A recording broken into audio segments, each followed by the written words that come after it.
think... Yeah. Alright, let me adjust my own mic. I think I got all the records in there that we need. Oh. Sorry about that.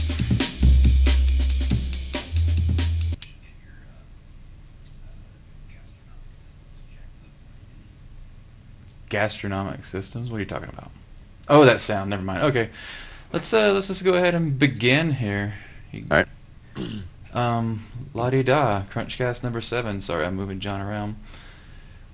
2 in 1 week? Maybe. If this sound records. If not, I'll have 2 full podcasts of me talking and video of John saying nothing. And just mugging for the camera. Mugging for the camera. Actually, I can just write all my responses on a piece of paper. Just transcript it. And so then they can listen to me and then read you. People will love that.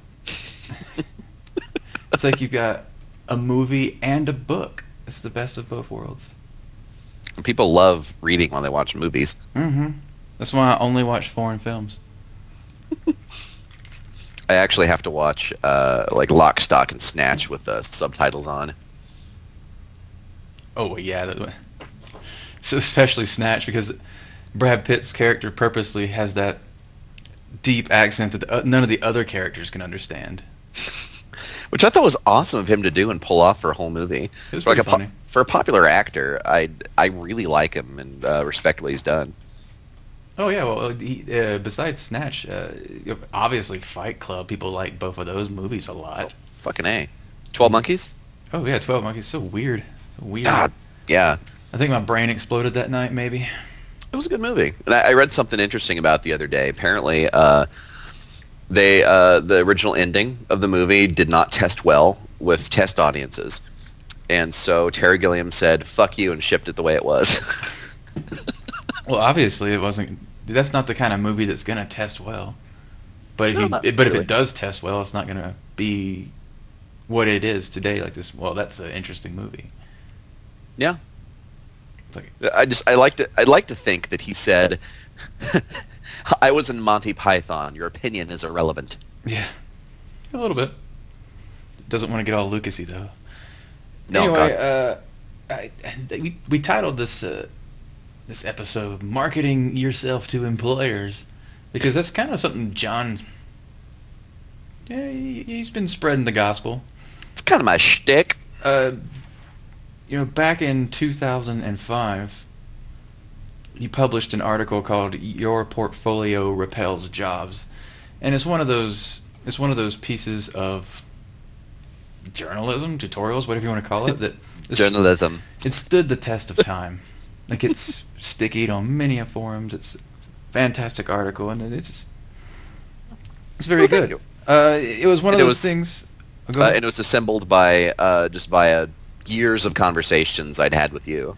Yeah, I mean, we always had the back and forth going. By 2005, not in a gay way. A little. By 2005, me and John had known each other since 1997 or before, or probably 96, because that was Quake modding. Because we started modding Quake at the same time. But and Quake 2 came out in December of 1997, and that's where we really hit our stride. But yeah, I remember back in our first Quake 1 mods. Remember Lingo and Lord Pyromage? Oh yeah, his names. It's been a while. Yeah. The weird thing is when they come back. From the dead. They come back from like the Dark Places community or something. Anyway, so we had been around a while and had worked together on many things coming up. And we had reached that point where we were putting job applications out there and trying to get, you know, John was working a lot with contracting artists, and he had been moving that direction slowly in his career, and I just worked my way up to lead in different positions. So we were both accustomed to putting out actual job applications and having all those responses. So we would just talk about it. We'd be like, hey, like, you know, it'd start simple, like, can you believe this guy? Look at this. And we'd send each other portfolios as a joke, like as a gag. Like, send her the worst of the worst. But, if, you know, we also realized, hey, we should look at some of these good ones too. And we started figuring out which ones were really good and figuring out why they were good.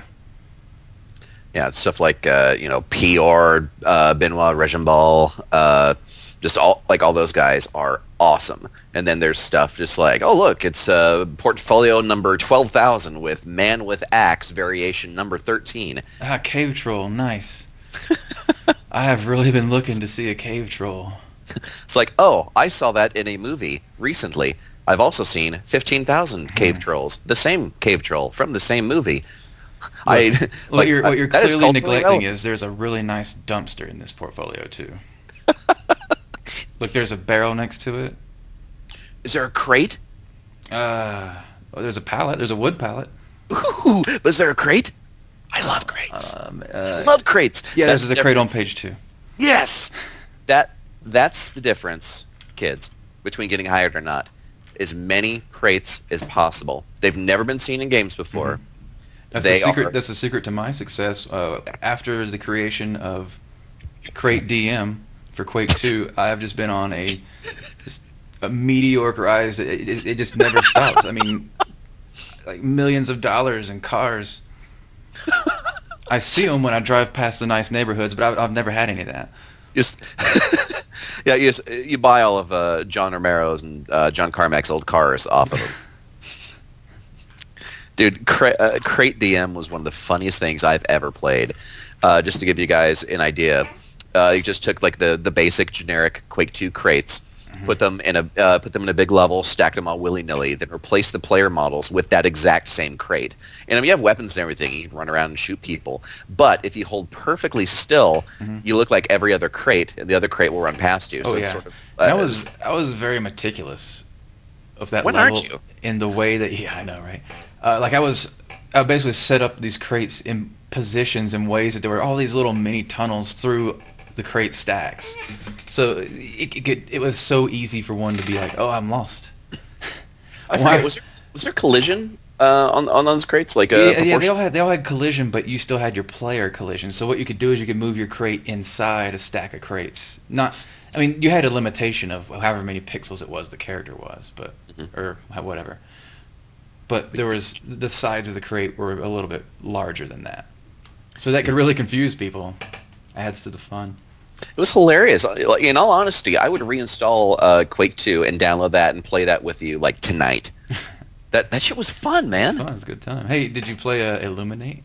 Not yet. I just finished installing it a bit ago. I was just wrapping up some work. After we do this, if I'm not too disgusted with you and the things you produce, I'm going to check it out. It's nice plug, by the way. Yeah. Subtle. Just throwing that out there.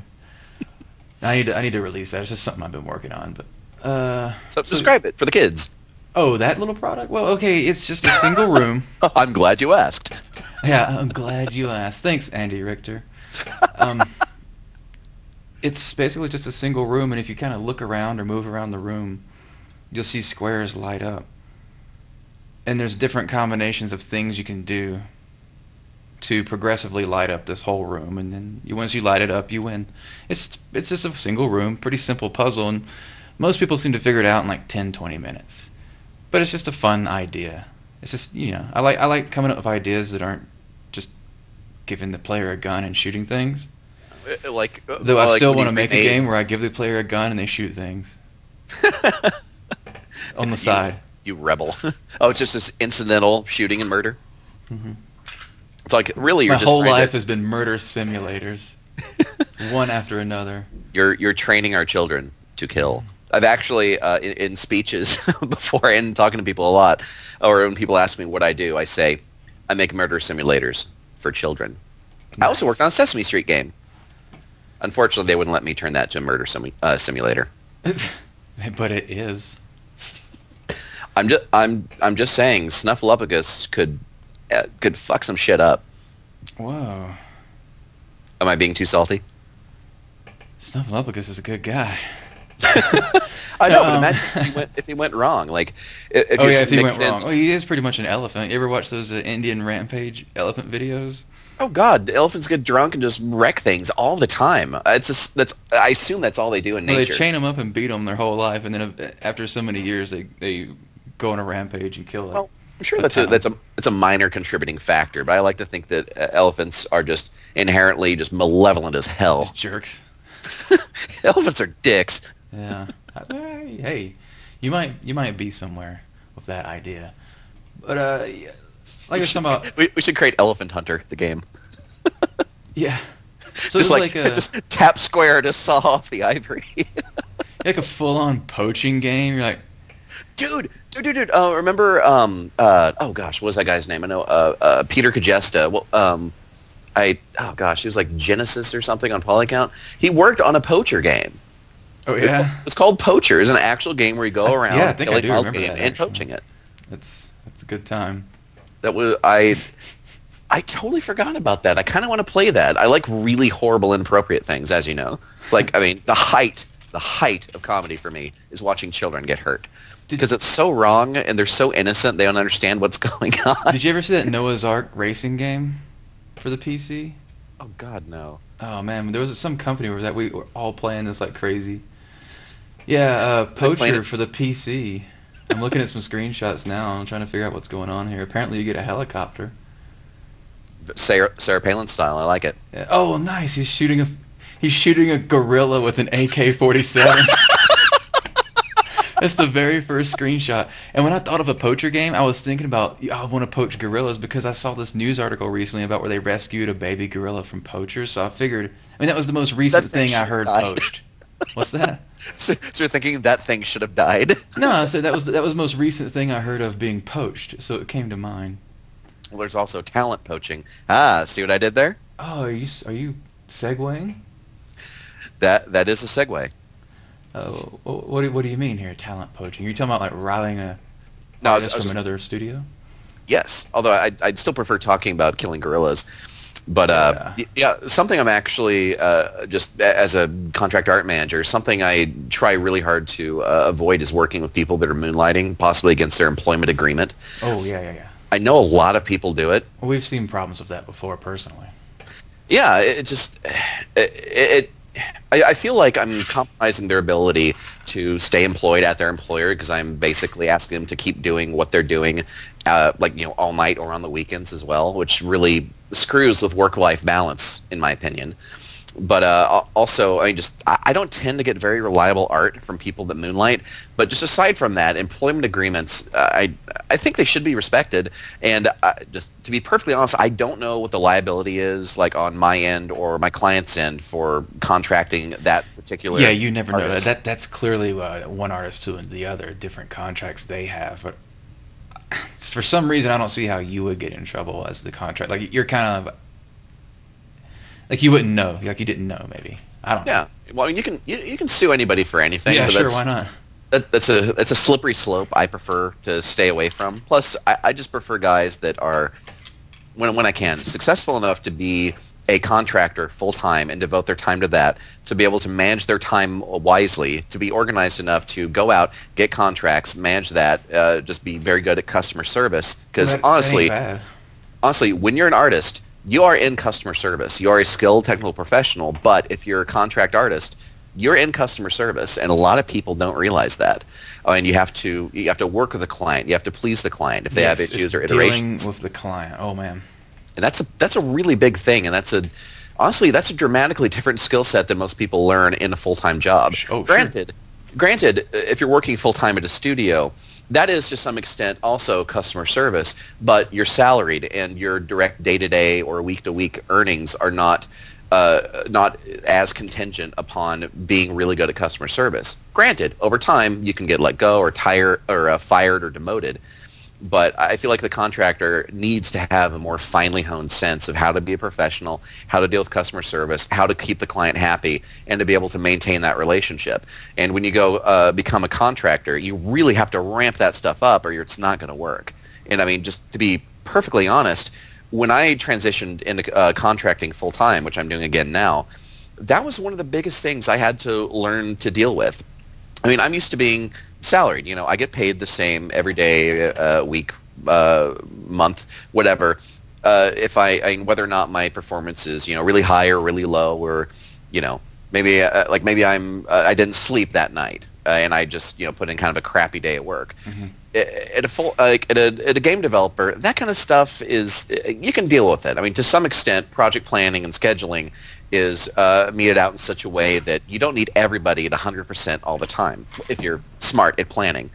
even actually, this is kind of interesting. A lot of project management software, including Microsoft Project, but also general management theory, says that when you're scheduling something out, just you try and get a sense of how much one person can do in X amount of time. And when you're scheduling it, like the implication is they're going to be at 100% productivity for the entire length of time of that task, which is not true. So what they actually do, this is a rule that a lot of management types follow. The assumption is they will only be at 80% capacity, just like at any given time, which is somewhat more realistic, and it gives you a more realistic schedule. That's kind of one of the expectations from the management side of it. Oh, this is going to be great. I'm usually talking the whole time with Brian. Got somebody with some insight in here. Well, I've got stuff to say. I mean, maybe one day you'll grow up and be as cool as me. I felt the same way when we had Chuck on. Charles Brungart. Dude, I need to see that. Chuck is awesome. Oh yeah, he's cool as shit. But it was like I would just kind of lead him into the next thing, and I was like, man, this is easy. I'm not even doing anything. Go ahead. I was just saying, I'm gonna watch that either tonight or tomorrow. Chuck is such a cool dude. I'd love to hear everything he has to say. I mean, he's running his own company. He's successful in the music industry. He's one of the most humble, down to earth, cool guys I think I have ever met. Whoa. I'm not sure if the recording picked that up, but on my side there was just a lag there, and it wasn't you. It was my whole computer. Like everything just stopped. Oh. But hopefully. Shall I? No. It was just for a second, right at the end of your appraisal of Chuck. And I think we got it all in. It was just cut like on your last word, maybe. Okay. But yeah, you were saying Chuck is awesome, and yeah, he's cool. He's super cool. And if there's anybody you can go talk to at work, it's Chuck. You're like, hey, what's up, Chuck? And he's like, hey, you want to get sushi? Yeah. Man, he's cool. You got me craving sushi now. I haven't eaten dinner. I'm sorry. Man. Sushi. I'm sorry. So hey, you're kind of popular tonight. You're hot on the net. You're trending on Twitter. No, you're not trending, but wait, let me check. Way to get my hopes up. Oh, damn it, not trending. Well, are you sure? Is it me or is it the UFC Jon Jones? UFC champion Jon Jones. That's one of the funny things. My double life. Like I said, I knew John forever, and I was always like, man, your name is dumb. And he's like, well, you think my name is dumb? It's my older brother's name too. So my parents are lazy as shit. Now, all jokes aside, if anybody follows sports and MMA, especially like the UFC, there's a young man that came up, very, very talented, very phenomenal, and his name is also Jon Jones. Same spelling. Same spelling. Jones. So not no H's, But yeah. So you get hit every now and again from people. Dude, it's hilarious. Like, okay, so on Twitter you do a good job of making sure that anything that is your stuff has your face on it. I try really hard. Yeah. I try my best to put my face on everything.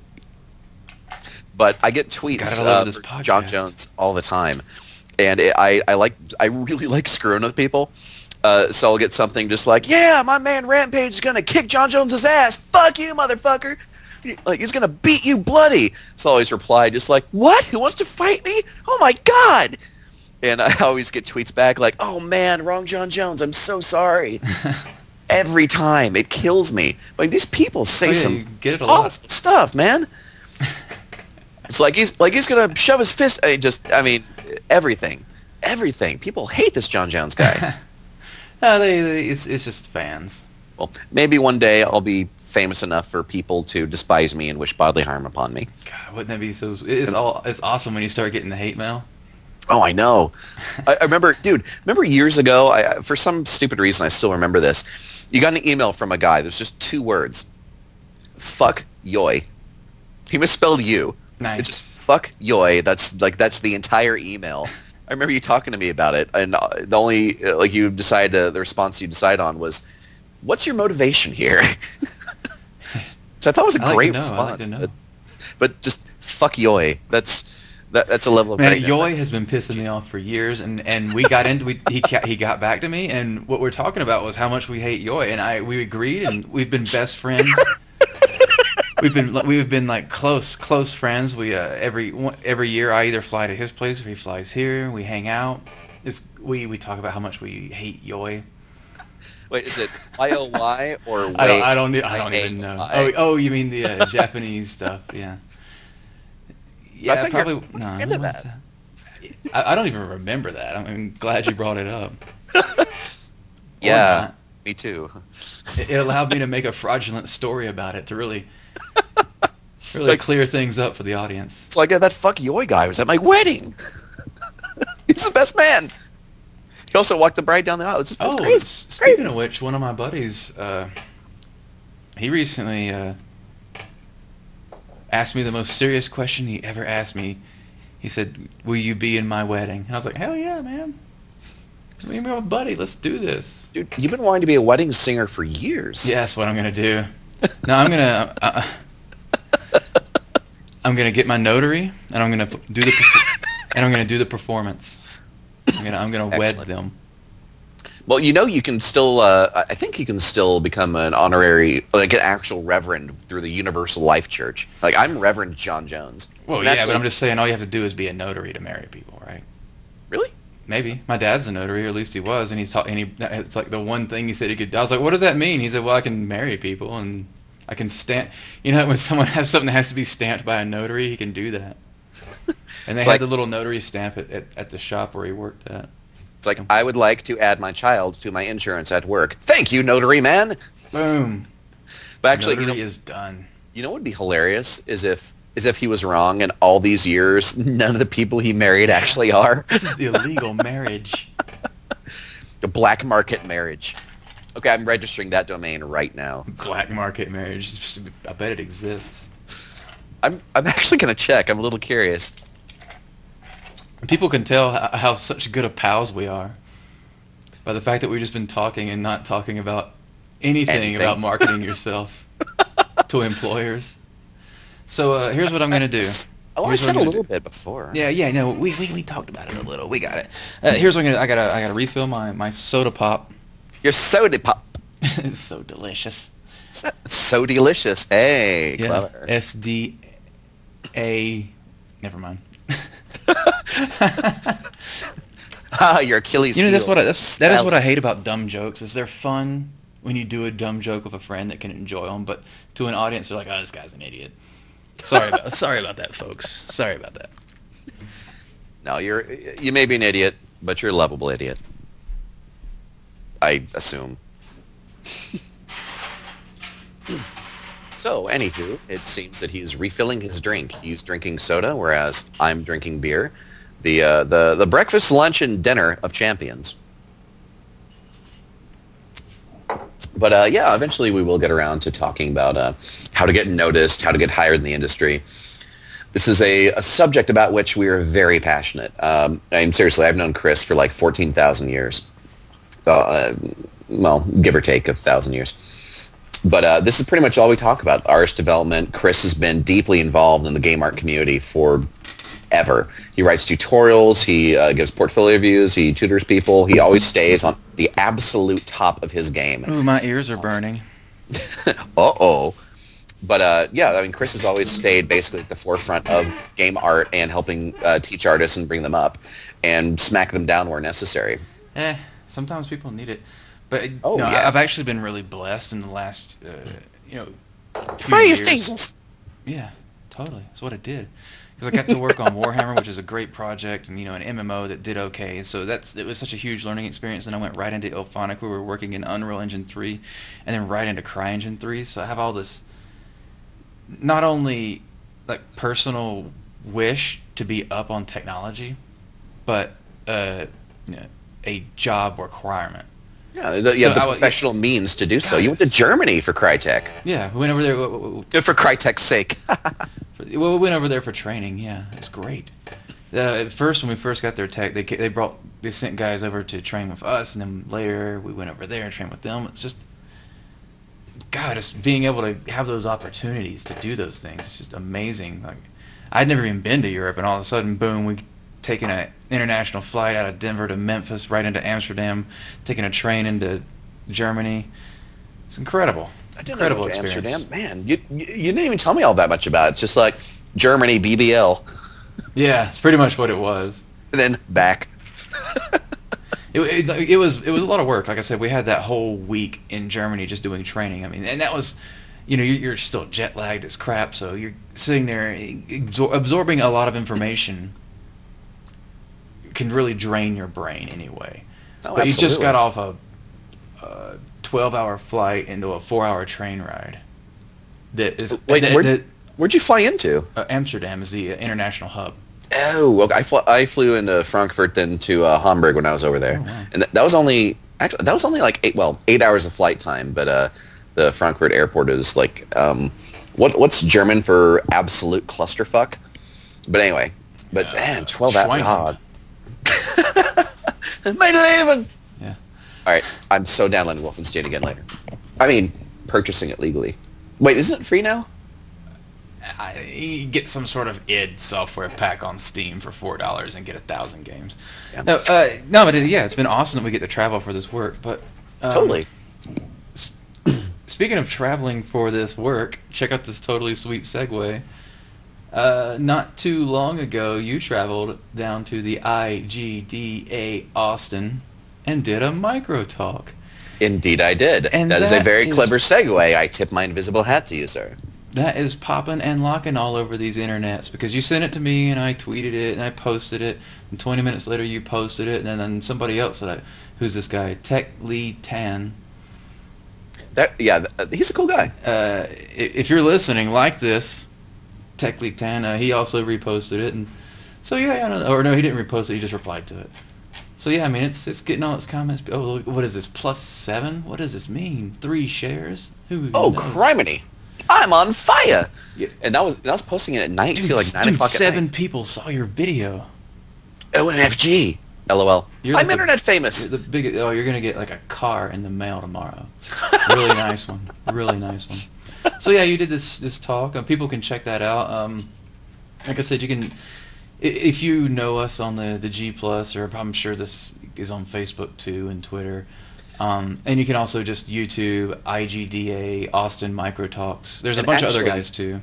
Tomorrow morning I'll post it on my blog at thejonjones.com. TheJonjones.com.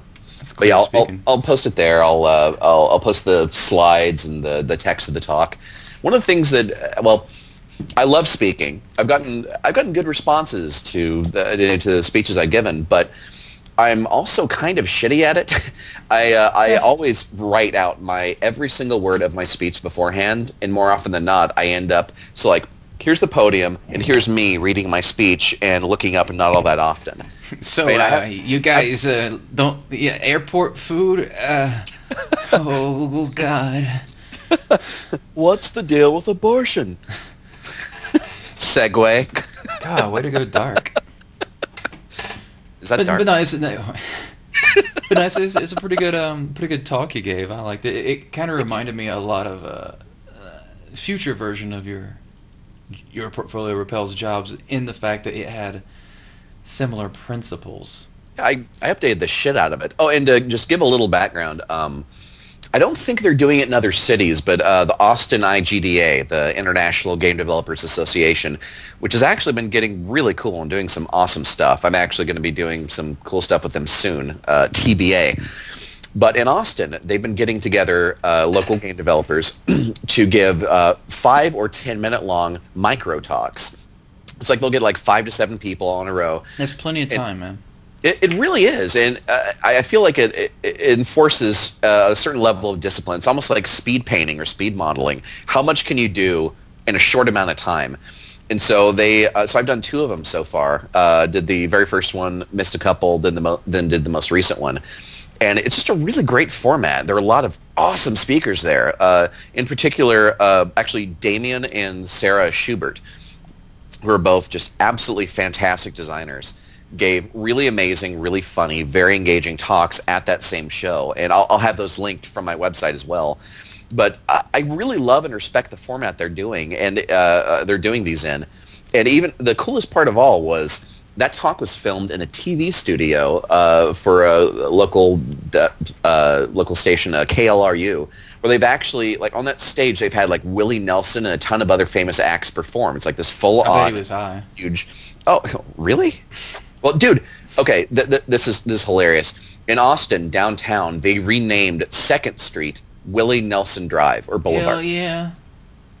And I was actually, dude, another just funny Willie Nelson anecdote. I was downtown ages ago to some girl I was dating at the time, bitch. We were walking around downtown, and apparently there's a Willie Nelson concert going on at like the main like Lake River thing that's over downtown. But we didn't know that. All that we knew was happening sounded like a series of explosions. We were behind a bunch of tall buildings. And was it like fireworks or something? Yeah, it's setting off fireworks down, I think, like off a riverboat or some shit. And all I heard was like echoing explosions everywhere. I couldn't see the fireworks because we were behind the tallest buildings in Austin, like 3 floors high. But we couldn't see the fireworks or anything. It just sounded like a series of explosions. It's so just like, what the fuck is going on? Yeah, right? So it's just, it's just like, well, we better drink all we can and go back to my place. But yeah, we found out later, it worked. We found out later that that was just a Willie Nelson concert, and apparently he loves him some explosives.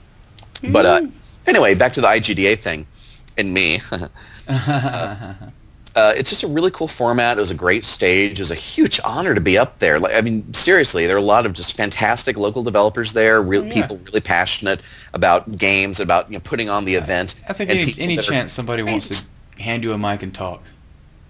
Pretty much. I mean, I'm a chatty bitch by nature. Didn't used to be, but I've just been writing and blogging and just you got into it. Shit for years. You blossomed. I blossomed like a little flower.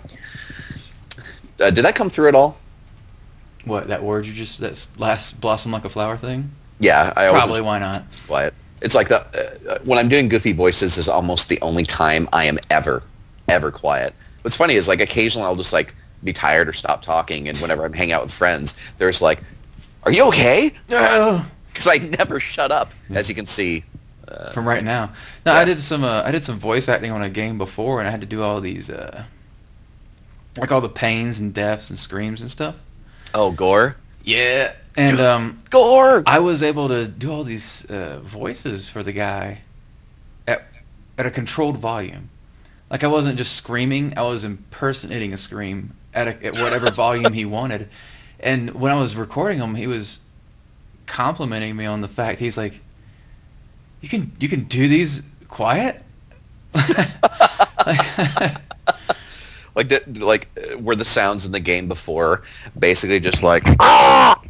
Well, I mean, it was, when guys would go into the sound booth and we were out, you could hear them just like like through the walls really, really loudly. And I'm like, well, to me it always sounded like there was overdoing it. Like to me it was like, is Nicolas Cage in there? The bees. Pop culture reference. Not the bees. Dude, I saw the riff tracks of The Wicker Man. Do you know riff tracks? You've mentioned it. Go ahead and tell the audience. So if any of you have heard of Mystery Science Theater 3000, which, if you're cool, you have. Or a nerd. Because I'm a nerd and I've seen it. As I said, if you're cool. So it was a show that ran for, gosh, like 10, 12 years on the Sci-Fi Channel, where it's excuse me. It's one of the only shows that was ever on the Sci-Fi Channel, if you watched it back in the days. Yeah, it's like, yeah, now it's just like shark versus baby or some stupid shit like that. Mega shark versus mega boa. Super octopus versus turbo squid. Turbo squid. Hey, I see what you did there. Oh, wait, that is that site. Never mind. That just happened. OMG, that's a thing. That's real. I bet there's a giant squid, too. Or a giant octopus. I wonder if anybody's actually submitted a Turbo Squid to Turbo Squid, which, incidentally, is an online 3D model asset database where you can pay really reasonable or really insane amounts of money for any kind of like 3D models that you can imagine. It started out kind of bullshit, to tell you the truth, but it's actually gotten a lot cooler. Yeah, at first I was like, what is this? But now you go there and it's pretty respectable. Absolutely. I really respect how far they've come and what they do. They do a really good job of it. turbosquid.com. But just segue back to the original segue. Mystery Science Theater, long story short, 3 guys making fun of really, really terrible sci-fi movies and just cracking jokes through the whole thing. Riff Tracks is basically those same guys on their site, rifftrax, rifftrax.com, doing the same thing for modern movies you've actually heard of. They sell just the audio track, and they have instructions on how to sync it to the DVD you already own. And they just riff on these awesomely terrible modern movies. And Wicker Man was one of them they did, and it was screamingly funny. Seriously, what the hell was that movie? Wicker Man? Yeah, do you see the that clip of Nicolas Cage punching women dressed as a bear? In a bear costume, running across a field specifically to punch a woman in the face. So ridiculous. Dude, all the method acting and method training he did to build up to that was very controversial. But I really feel like his skill came through. He has a good hook. He really pulled it together. Hey, one of the interesting things I just want to point out, the way I'm capturing John's video right now is I'm capturing it from Skype. That's why his background's totally different. We didn't even mention this, that we're doing this from Skype. It's capturing... Plug. It's capturing just a portion of my screen. So if I can drag things over John, like right now, John, you're kittens. You're kittens. Right now, John. Now you're back to normal. Kittens. And now look, here's your logo, Jon Jones, smartest, most popular, Smarticles. What a dick. Dude, still, okay, I've been doing that smartest thing for years.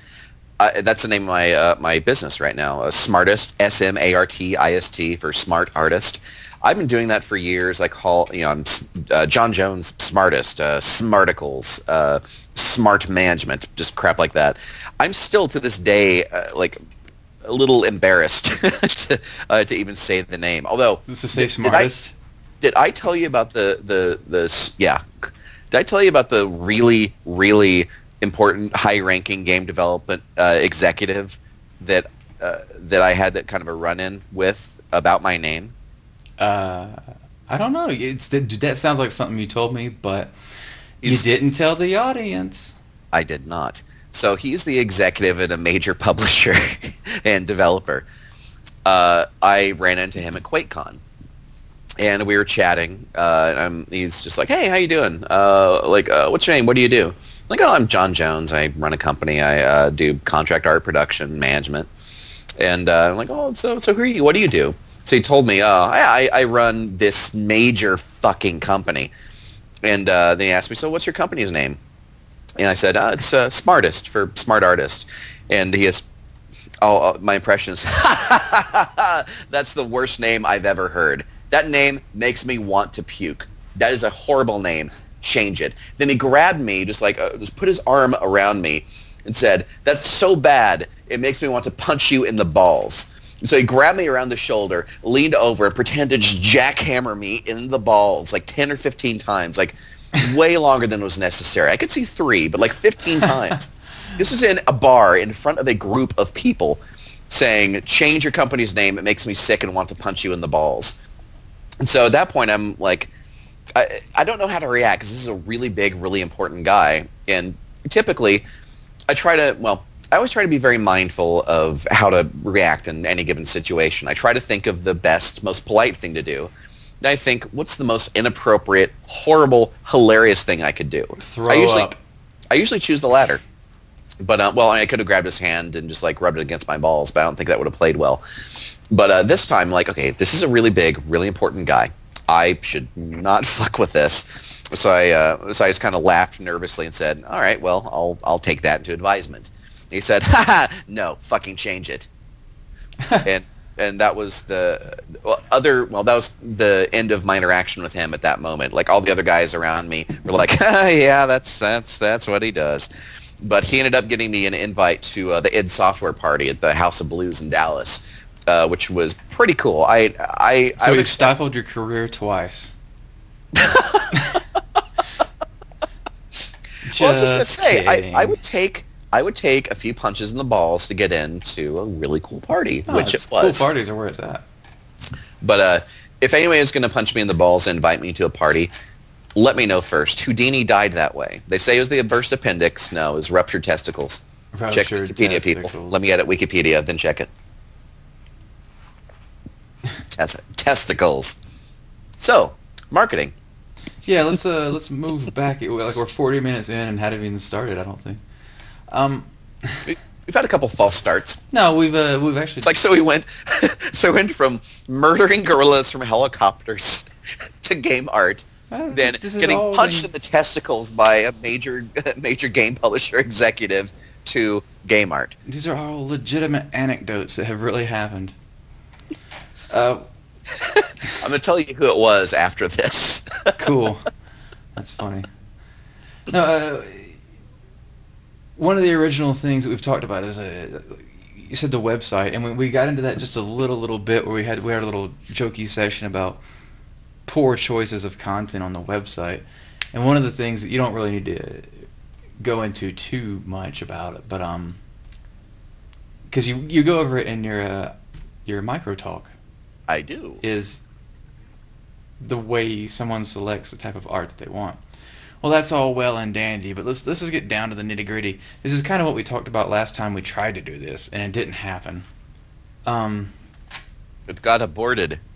Full circle. When you do put out that job application, it's out there, and you get your however many people comes back, your dozens or whatever emails of people that want this job.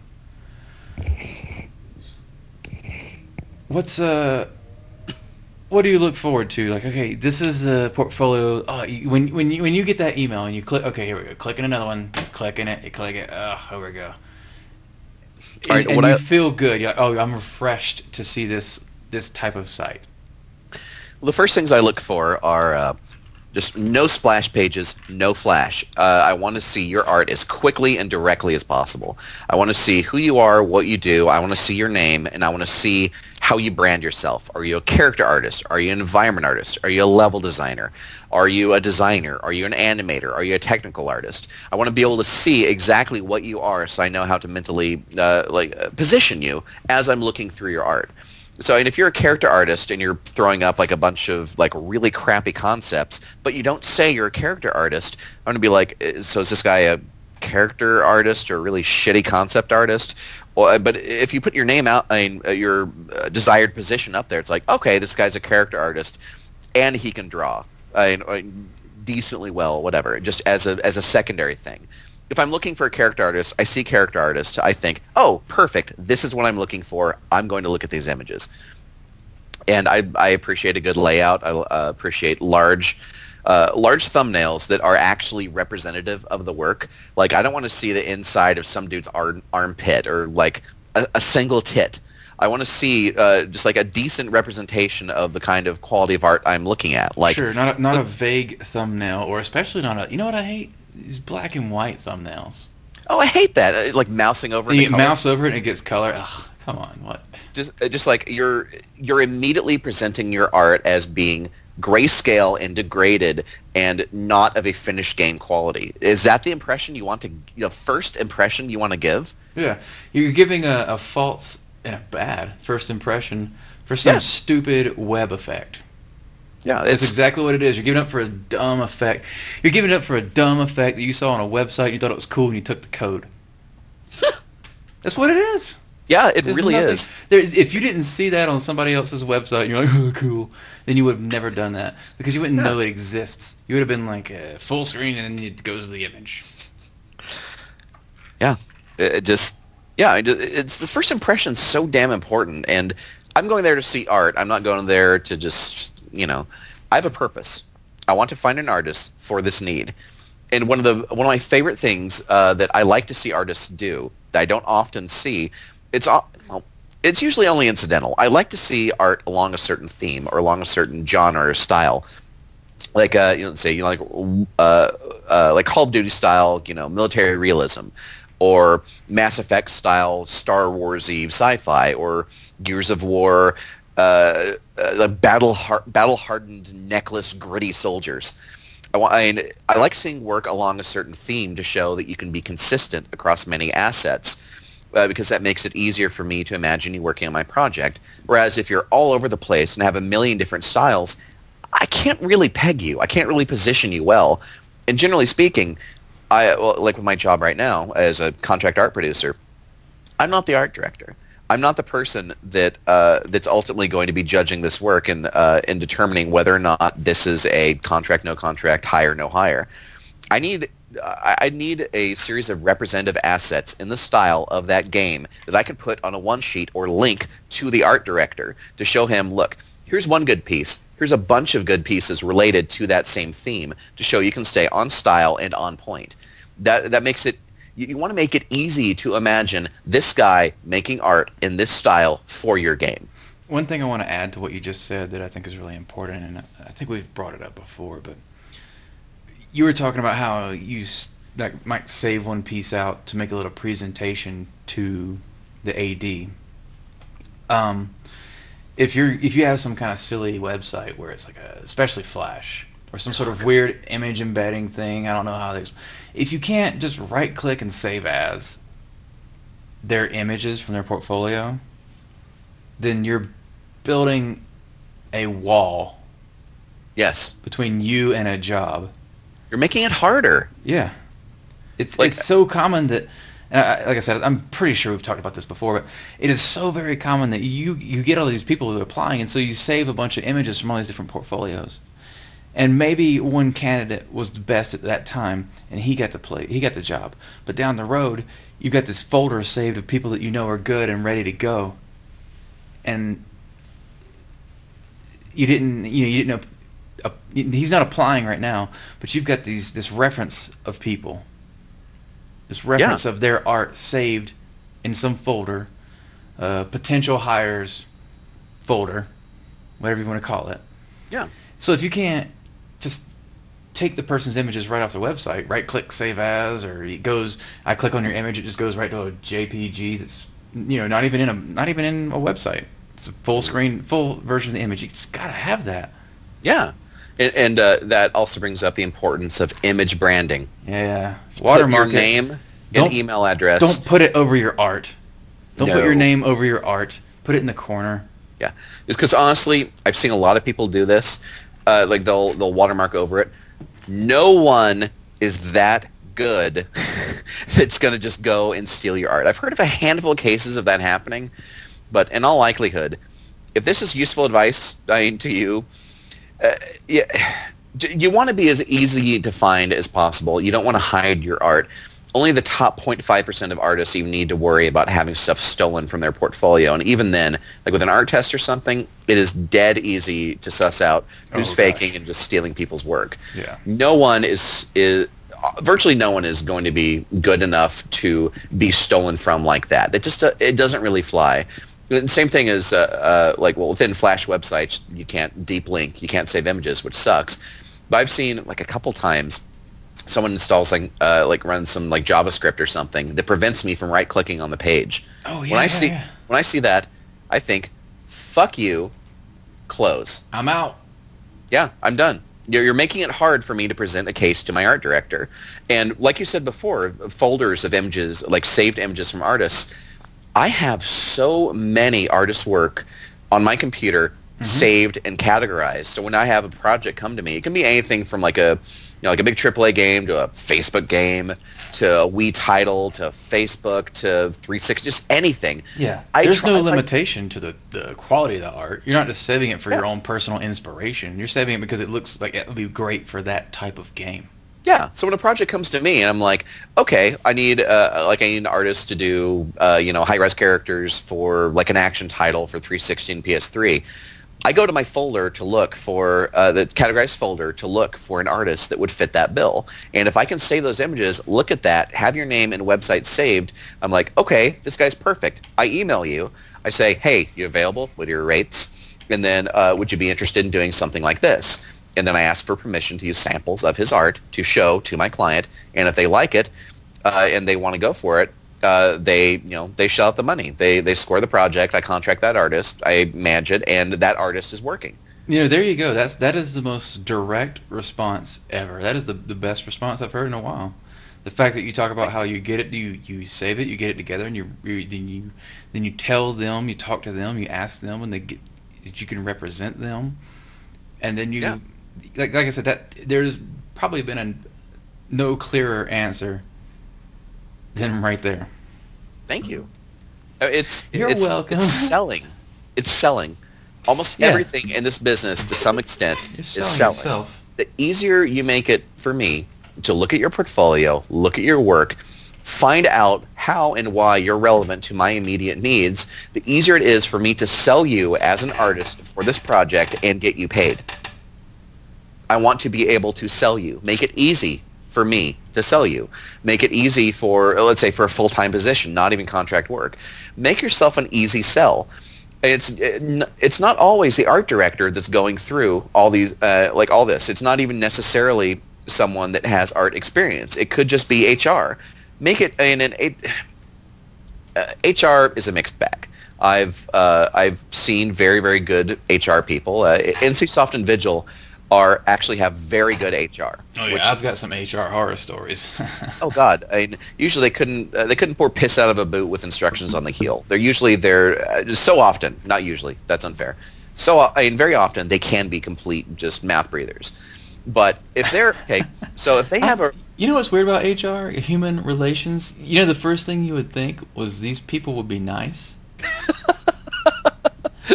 But so many that I ran into were like the most horrible human beings I have ever they're you don't even it's like I've never seen this person without a scowl.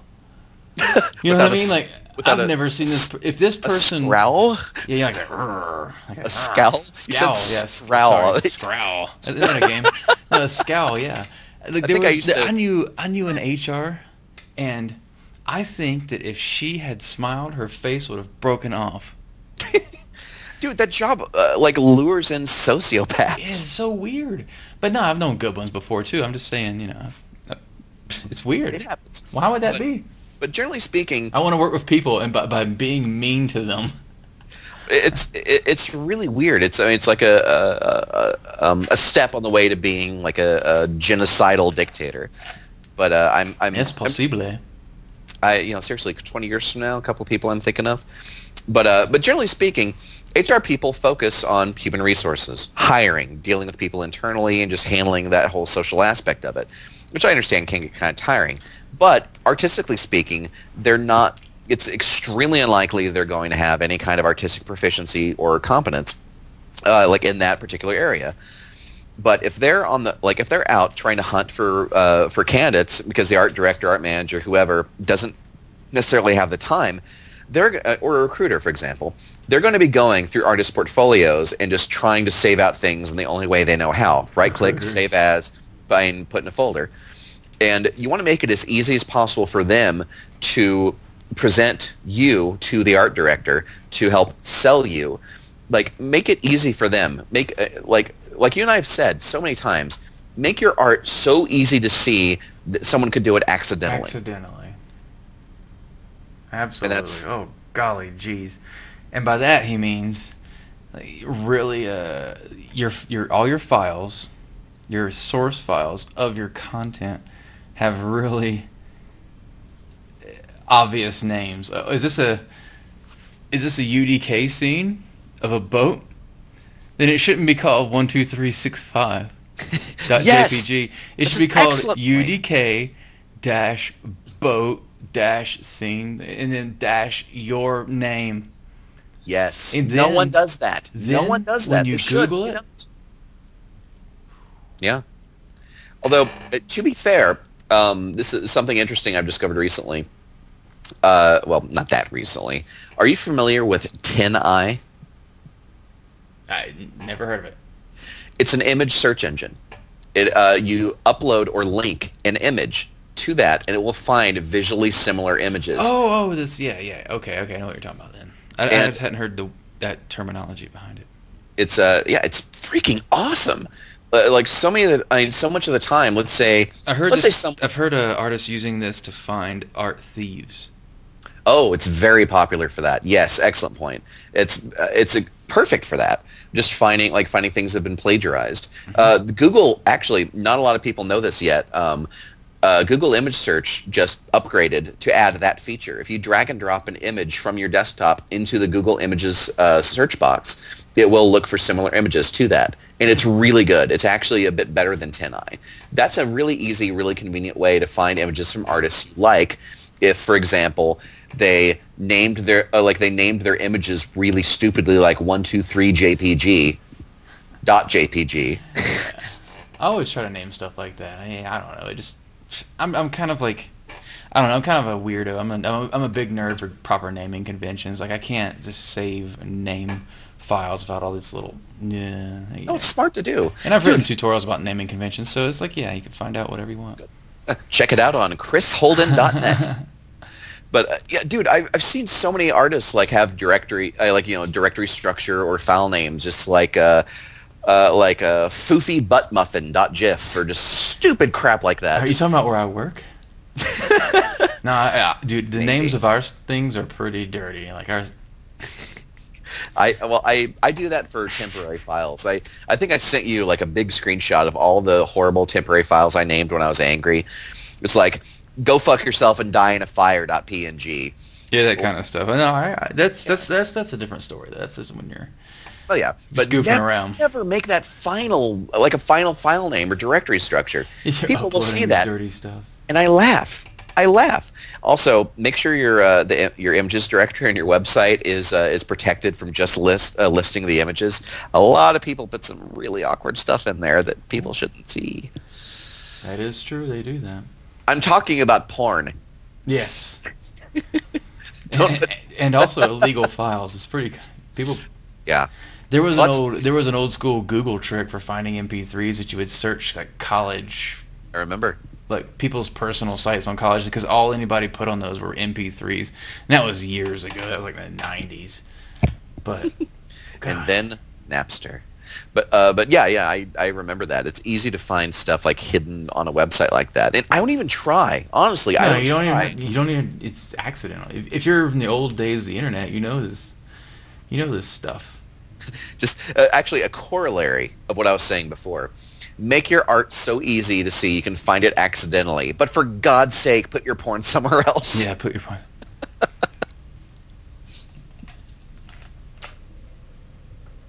But yeah, I mean, it's all about presentation, and just assume that anything that may even be half hidden or half baked, half thought out, can and will be found.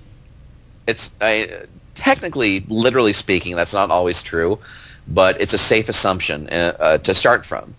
Just try and present yourself in the best possible light. Try and position yourself as a professional. And one other thing that I think is important is I prefer real names. Oh God, dude. We could talk about this all day, which is a perfect opportunity for me to use the restroom. Excellent. Because there's one thing I've seen you preach about it, about real names. Just to kind of help lead you into it. It is kind of funny when someone has like a weird image and some nickname. Now, if you know the person. Like, I know people, and they use their real name, but they always re-update it with some kind of silly image because they're a crazy person. Yeah. That's fine. You're having a good time, but they're still using their real name. Yeah, but professionally speaking, I don't want to see someone that's presenting themselves by a nickname. I want to know a real person. Like, something like, you never want to present yourself or have a nickname like shit on my face. You know what I'm talking about. And you walked away. Damn! I was hoping to get a laugh out of that one.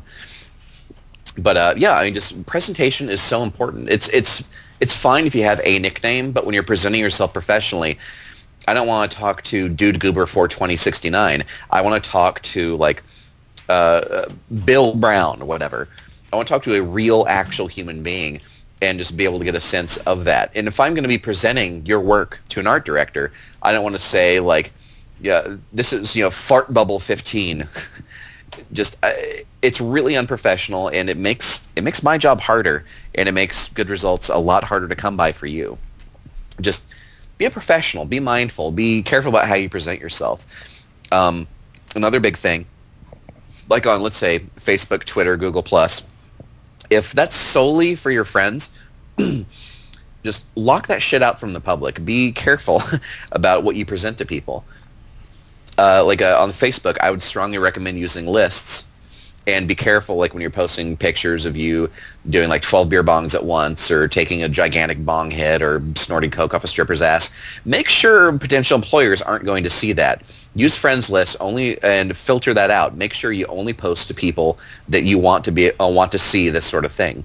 I had I had an experience once where I had some videos up on YouTube of me eating bizarre food products, and one of them was it's a type of hard liquor with a dangerous insect inside it.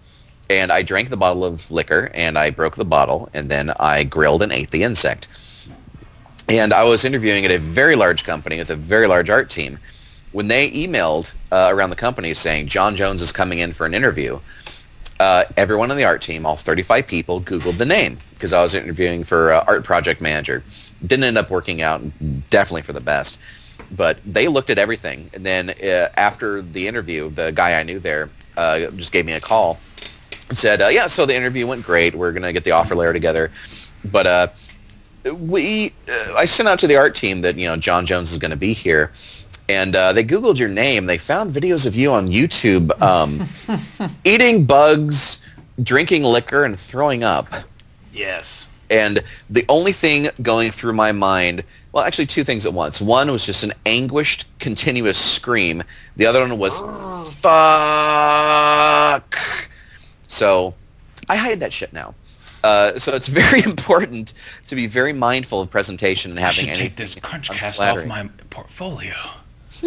Yeah, this is pretty awful, man. I think this is a career ruiner. It's gonna end me. There was an interview I actually went on one time where the whole time the guys just went to the. I wrote a comic series years ago. I did over 100 comics. I love those. Called It Wasn't Your Day. You can still find it on my website if you know how to find it. Climb up the cement. Yeah. Cornrows. Dude, I still use that. Yes. But anyway, I'm not kidding. This is a total true story. I went on an interview one time, and the whole time they're like, "Oh, we saw your comics," and they were in the corner of this conference room, just on a computer, just reading my comics, going through all, and that was like hours. Wow. How'd that play? I didn't get the job because of incompetent HR, like we talked about earlier. Hey. I thought you were going to say incompetence. I'm like, aw, well, yeah, but... Because of my incompetence, I didn't have the skill set. No, I was told it had something to do with the person mixed up a bunch of people, and because they told me when, like, she called me or something, or emailed me, yeah, it was an email, and told me why I was turned down. It was the exact opposite of who I was. And I'm like, you must be confusing me with someone. But I didn't, it worked out for the better for me. But one of my buddies that was there, he told me down the road, he's like, oh yeah, she was fired because actually she mixed up a bunch of people, and they ended up giving offers to people that were turned down, and then turning down everybody that were giving offers. Like she like completely mixed up everybody. It was like a bad waitress. How do you fuck up the only thing you do?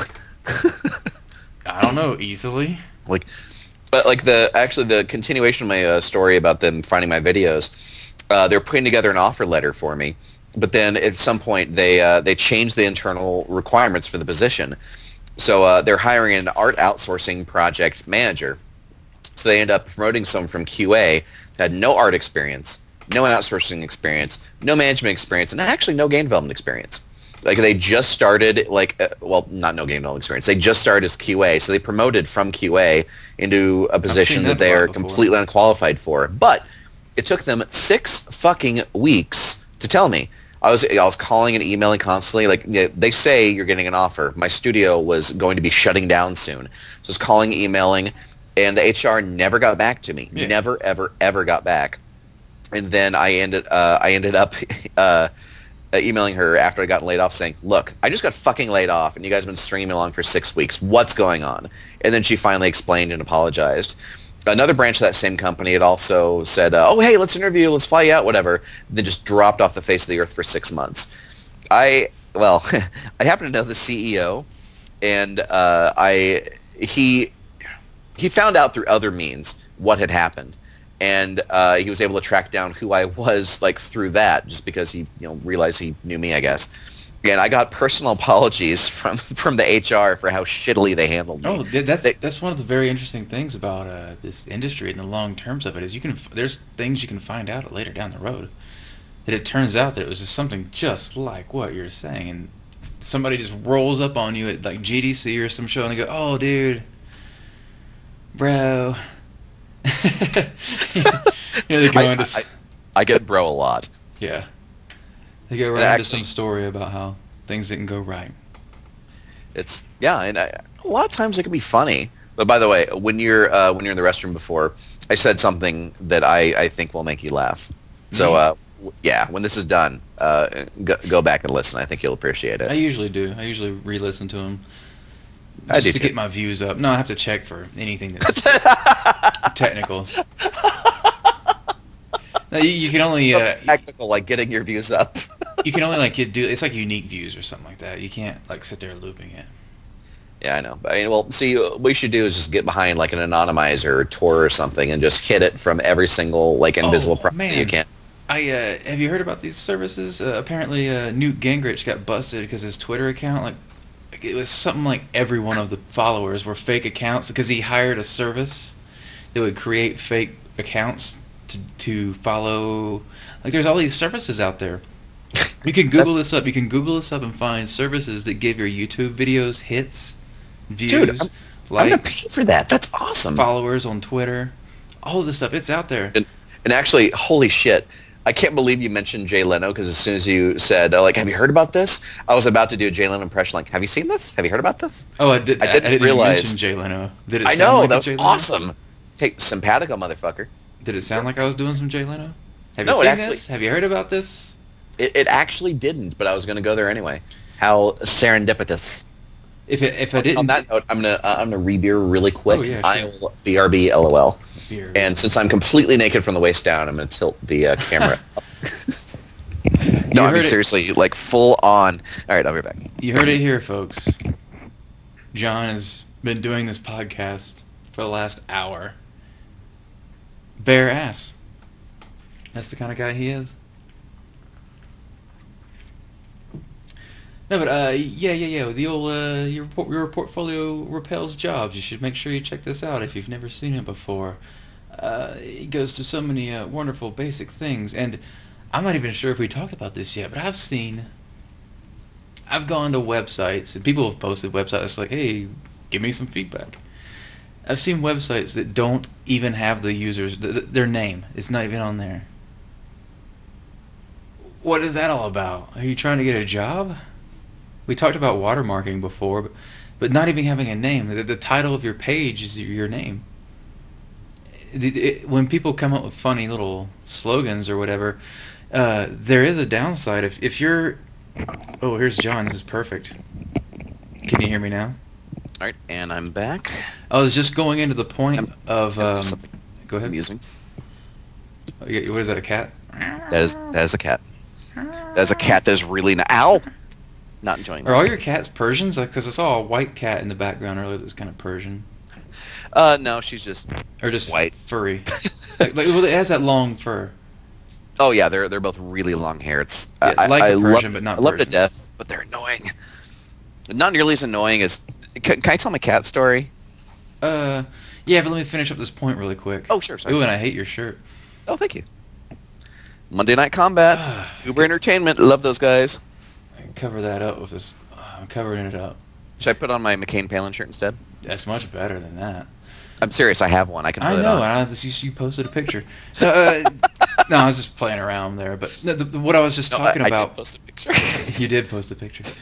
What I was talking about while you were away was people, when you go to their website, their portfolio, they don't even have their name on the site. For God's sake, yeah. And one of the things I had just worked my way into was what can happen is when your name, when the title of the page isn't your name, and it's some kind of thing, like you have Smartest, but it's Jon Jones, comma Smartest, and it's like your name is in the logo and all that.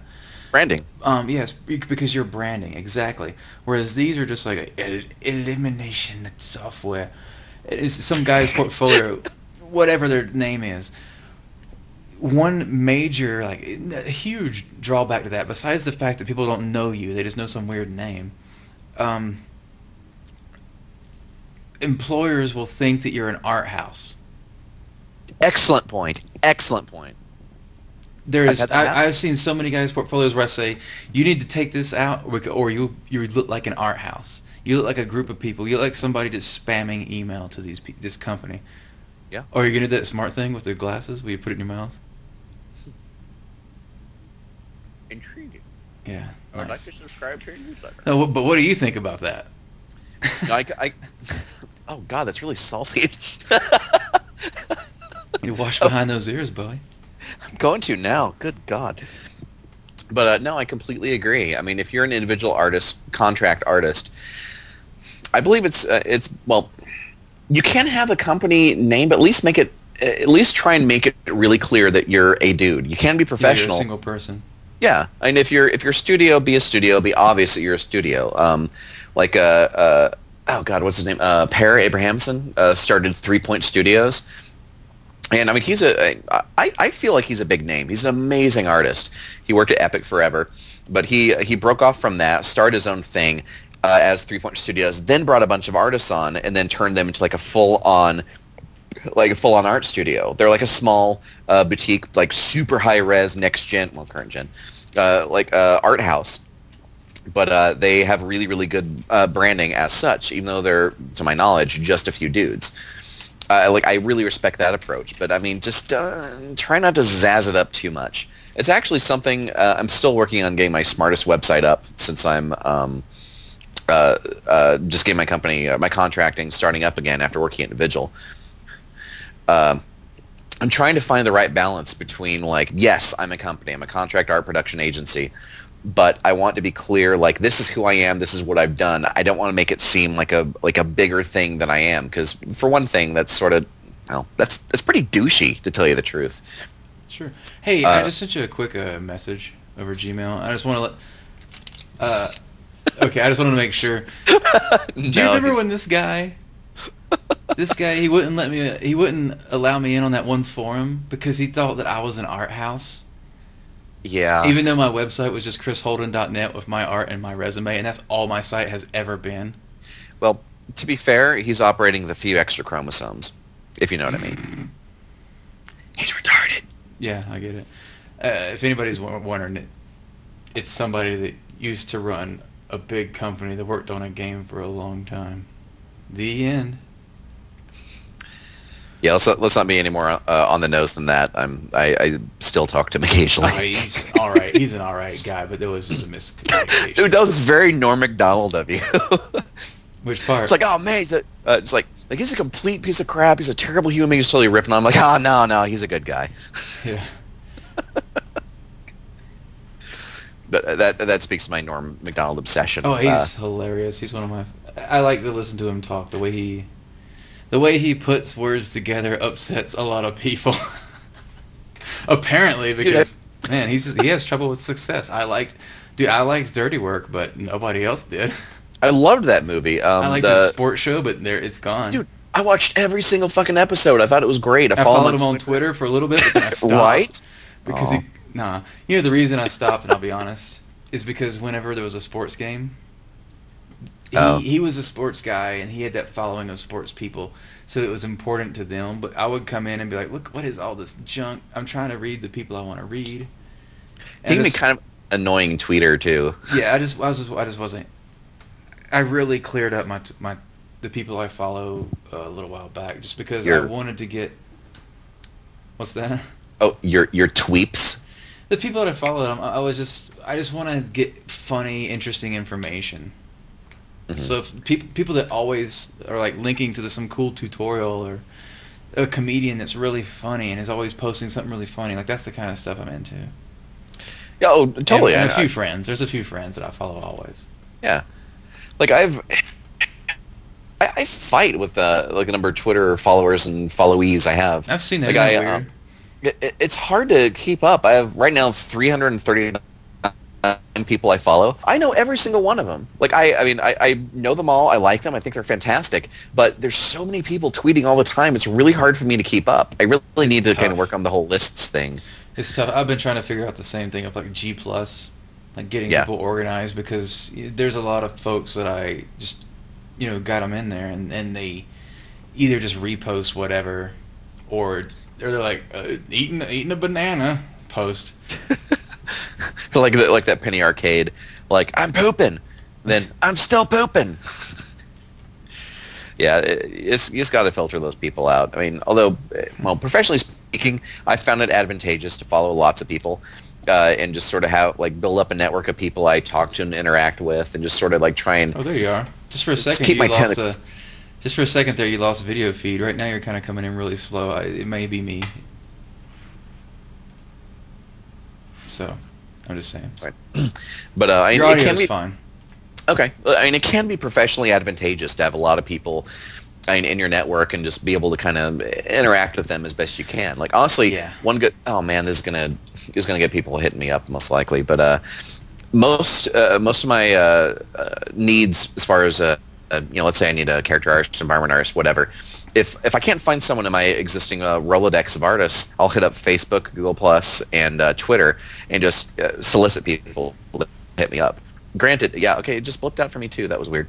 But so I may not be able to get back to everybody in any kind of quick manner, or possibly. Now. Cool. Okay.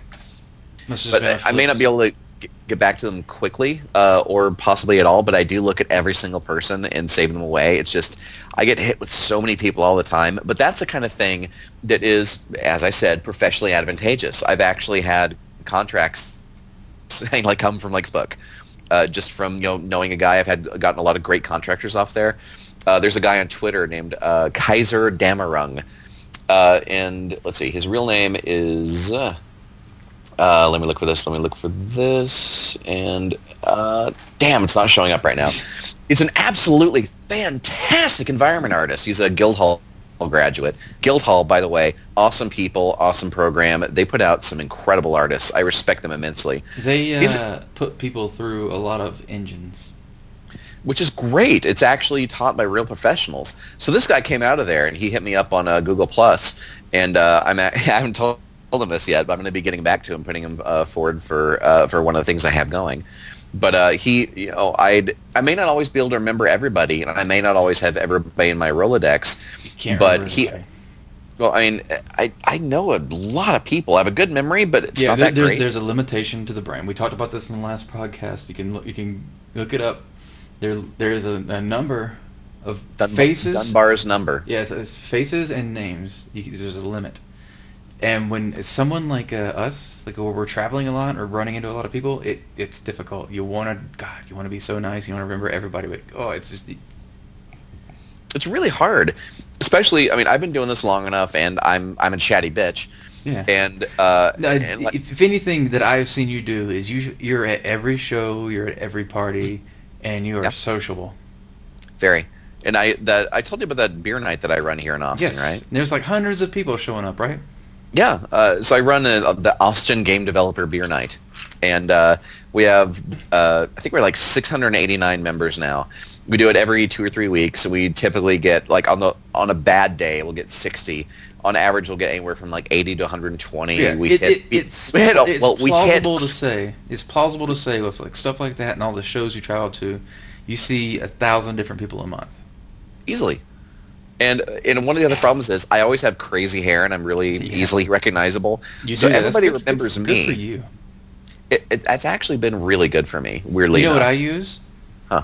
My natural born handsome good looks and charisma. That's an opinion. I'm just kidding. Go ahead.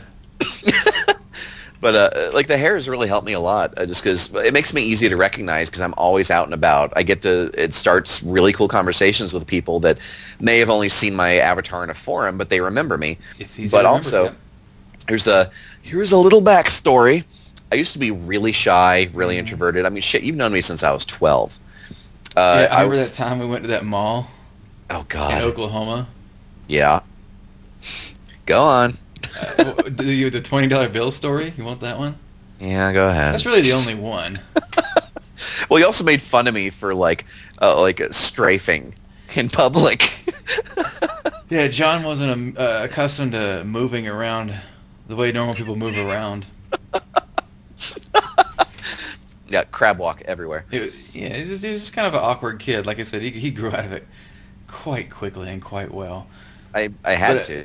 We were at a store, and we were both like buying the music, because that's what you did back in the '90s. Is you bought CDs, Compact discs. and they had music on it, 12 to 10 tracks, whatever.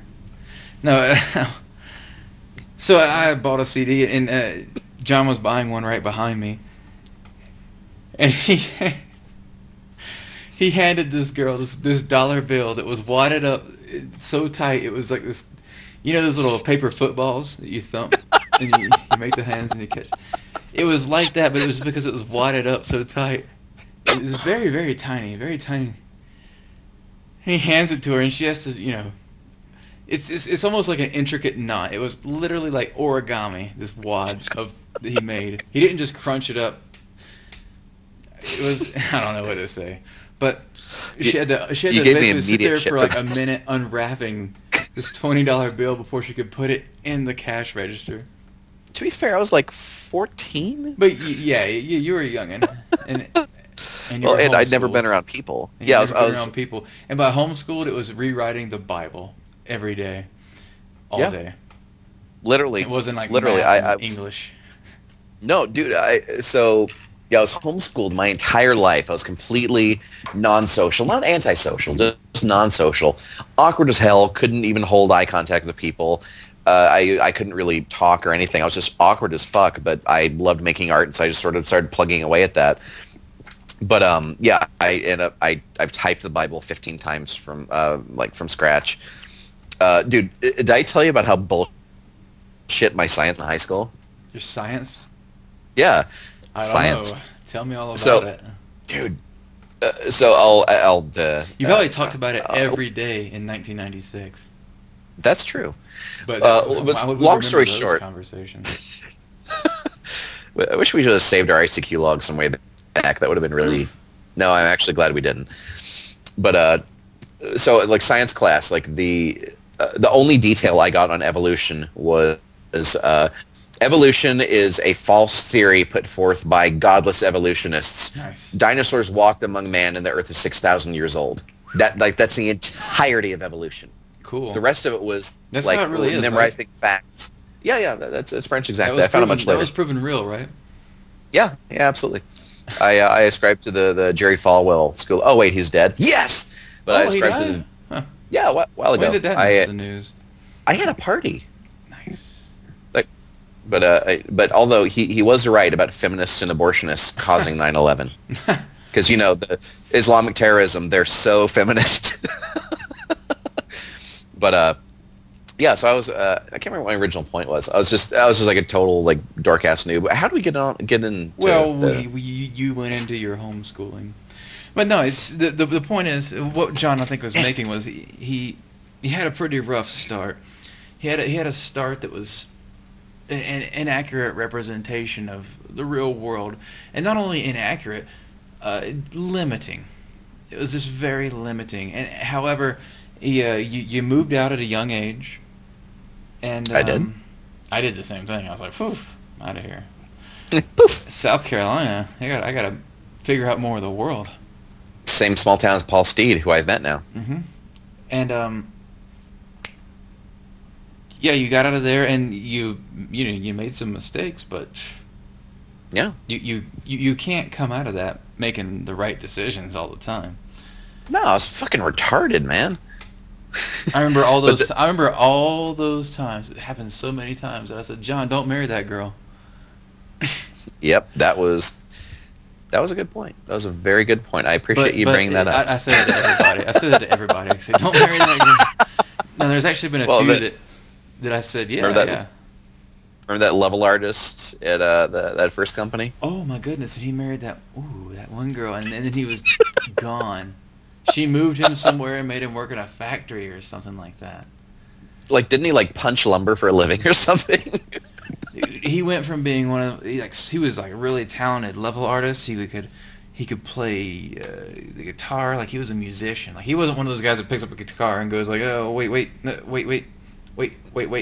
he could pick up a guitar and just jam, like throw down what you want to hear. And he could draw well as well. And then boom, meets this girl and she's like, quick, get a job in a factory. Wow. He had so much potential. She sounds fat. That may be true. That may be true. No, that's tragic. There's, like I said, there's other situations, like my buddy that said he was getting married recently. Here's the first thing I said to him. He said he was getting married. I said, you signed a prenup, right? Because I don't want you stealing all of her money. That's what I said, because she's actually a good guy. Good guy. She's a good guy. No, she's awesome. She's cool. I like her. She's a good guy. That was a very unpleasant consummation, but they made it work through the power of love and lots of lubricant. New York, Massachusetts. No, this is woman we're talking about. What are you trying to get out? How dare you? Yes. How dare you? She's a lovely lady. She's a brick house. So we're getting close to that point when we can wrap it up. Oh. The wrap it up is blocked. The wrap it up B. Good Lord, we've been on this for a while. This flew. If you don't completely hate me after this, we should do this again. No, one of the things that I'll make a point about, you're probably gonna be one of my best guests. Just because. Thank you. You're one of my best friends. Oh, that's no, it's just I've known John for so long, and we share so many stories, and know so many stories, and know so many people and their crazy stories, and we've been very blessed. We kind of came up together. Things have worked out well. What else can you say about that? I mean, yeah. I'm surprised that there haven't been more implications of some kind of like. I'm surprised there have been more movies about our lives. Dude, I've been pitching for years, and I've been pitching movies, but I've heard you've been pitching in girls' faces. Well, what I do on my weekends and weekdays is my business. Yeah. And Austin's that kind of town. They're very, facial friendly. Nice. We can end on that then. So let's check this out. Check this out. If you like Jon Jones, if you like what he's saying, you can go to thejonjones.com. There are no spaces. You can look up his stuff. There are no spaces in the URL. Nope, not a one. There's no dashes. There's no underlines. There's no pluses. It's just ThejonJones.com. And you go to his website and you go, oh, God, I wish he would update this thing. Look at this thing. When was the last time he updated? Let's go. It was last month. Yeah, see? Perfect. My article on cloud computing. Actually, just quick self plug. Well, I guess that's redundant.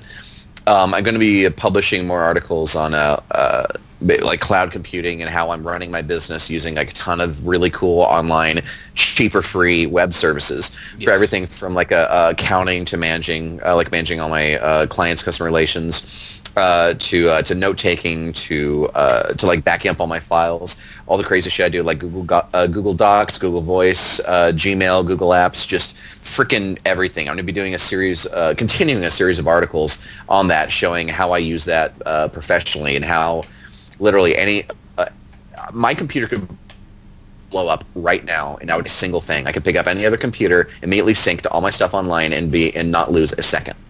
I'm going to be writing a series of articles on that, which I feel could be really helpful for contractors. Huzzah, ladies and gentlemen. Can you believe all this information this guy is giving you for free?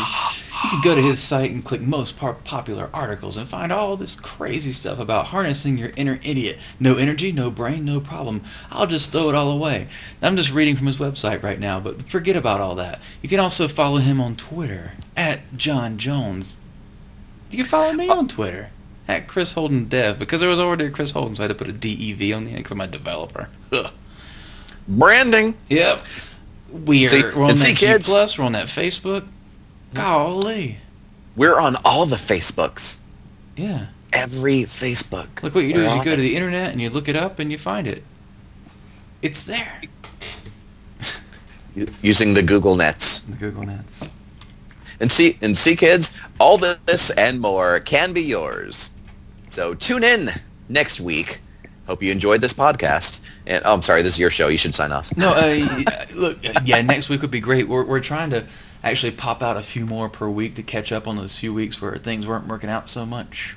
Well, sweet. Like we missed we missed like 3 solid weeks. That's why we didn't. We're doing 2 in this week. If this one works, if this one works.